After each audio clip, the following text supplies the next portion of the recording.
अस्सलाम वालेकुम दोस्तों, मैं हूं नवीद और आप देख रहे हैं नवीद नेटवर्क यूट्यूब चैनल। दोस्तों आपके सामने ये एक वॉशिंग मशीन पड़ी हुई है जो कि सुपर एशिया की है। वॉशिंग मशीन जो कि दोस्तों हर घर की ज़रूरत है, हर घर में इस्तेमाल की जाती है।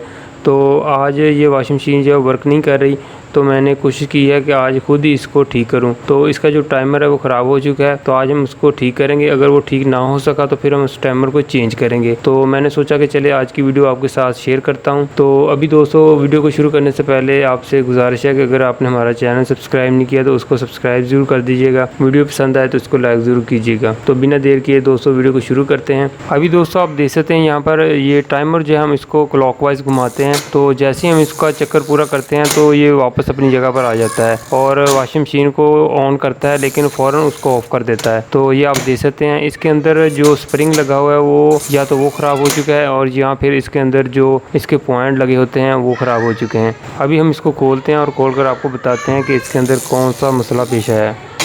तो अभी दोस्तों हम इस वॉशिंग मशीन के ऊपर वाले हिस्से को पेचकस की मदद से खोलते हैं। इसके साइड पे 4 पेच लगे हुए हैं, तो इनको हम खोल लेते हैं जल्दी से।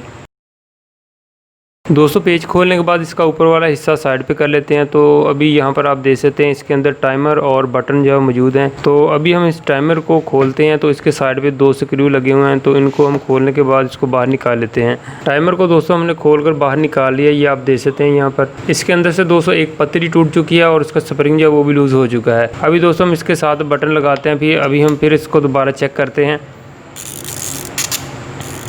ये आप देख सकते हैं जैसे हम इसको क्लॉकवाइज घुमाते हैं तो ये वापस दोबारा उसी वक्त अपनी जगह पर आ जाता है। अभी ये ठीक नहीं हो सकेगा, तो अभी हम इसको नया लाकर वही लगाते हैं। अभी दोस्तों मैंने वायर को इस टाइमर के पास से कट किया है। मैंने जो इसकी मेन वायर है मोटर से बाहर निकलती है या बाहर से मेन आती है, उसमें से मैंने वायर को नहीं खोला ताकि मैं अब आसानी जो है वो दोबारा टाइमर लगा सकूं, क्योंकि वायर जो है वो हम भूल जाएंगे तो फिर हमें लगाने में मुश्किल पेश आएगी। दोस्तों भी मैं मार्केट से ये टाइमर लेके आ चुका हूँ।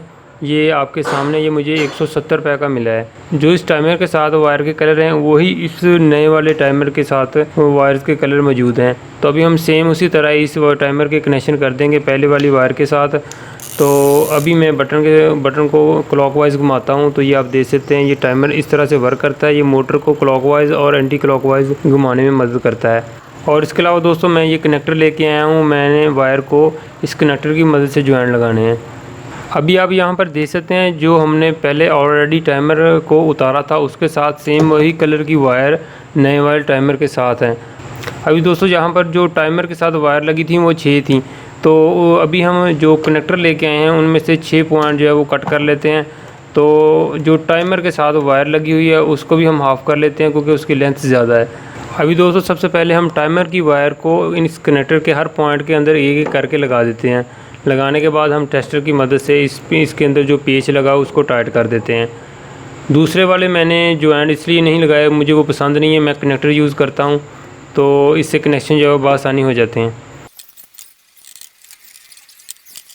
दोस्तों टाइमर की तमाम वायर को हमने कनेक्टर के अंदर लगा दिया। अभी हम दूसरी वायर को इन कनेक्टर के अंदर लगाते हैं। ये बात याद रहे कि आपने कलर वाइज हर वायर को सेम कलर के सामने लगाना है। ये आप देख सकते हैं हमने येलो को येलो के साथ लगाया है, ऑरेंज को ऑरेंज के साथ लगाना है, तो इस तरह से हमारे कनेक्शन कंप्लीट हो जाएंगे। तो अभी मैं जल्दी से इन तमाम वायर्स को इसके अंदर लगाने के बाद टाइट कर देता हूँ जल्दी से। टाइमर के कनेक्शन दोस्तों हमने कर दिए, तो अभी हम जल्दी से टाइमर को उसकी जगह के ऊपर लगा देते हैं और उसके पेज हम टाइट कर देते हैं। अभी दोस्तों सारा काम हमारा कंप्लीट हो चुका है, तो अभी हम इसके पेज साइड वाले पेज टाइट करने से पहले अभी हम इसको चलाकर चेक कर लेते हैं। अभी दोस्तों हम इस वॉशिंग मशीन के प्लग को वापटा के अंदर लगाते हैं। तो लगाने के बाद बटन को ऑन करते हैं।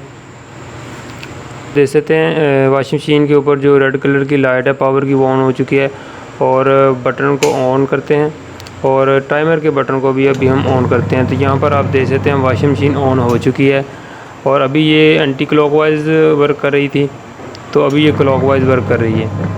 तो इसका टाइमर जो अभी बेहतरीन वर्क कर रहा है। अभी हमने उसको चेंज कर दिया था, नया लाकर लगाया है। तो दोस्तों आपने देखा होगा कि हमने बहुत ही आसानी से इसका टाइमर जो है चेंज किया है, कोई मुश्किल नहीं है। तो इस तरह से दोस्तों आप अपने छोटे छोटे काम जो है वो घर में खुद भी कर सकते हैं। तो दोस्तों आज की वीडियो को करते हैं हम यहीं पर ख़त्म। उम्मीद है कि आपको आज की ये मेरी वीडियो पसंद आई होगी। फिर मिलेंगे दोस्तों एक नई वीडियो के साथ। अपना बहुत सा ख्याल रखिए, दुआ में याद रखिए। खुदा हाफिज़।